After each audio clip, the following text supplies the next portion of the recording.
Wait lang. Hindi pa kami tapos. Ang ganda ng kulay ng buhok pa. Ayun ang buhok. At saka, gusto niyo yung damit. Bakit mo? Huwag ka namang maatin. Ang arte mo! Kala.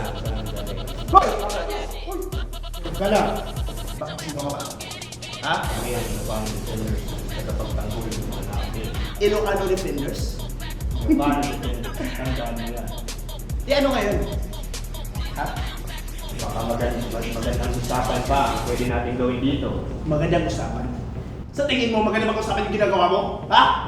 Gusto ko lang naman, galangin mo yung binibini. Kailangan. Tapos, Kapasusan yan. Yan tama.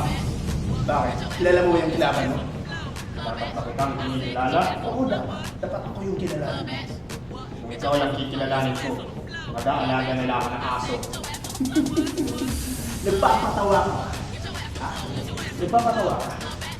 Tandaan mo, walang matigas na tinapay sa mainit na kape. Ganon. Okay, sige. Tignan natin kung saan yung akas mo pare. Tandaan mo, sa bawat laban, sasaktan. Ito na ang aking uling babala. May nasasaktan. Pero ikaw yun. Tandaan mo yan. Kung sa ganun, wala na tayong magpapagay ng usapan. Kasi, tignan natin kung saan banda yung pinagtat mo pare.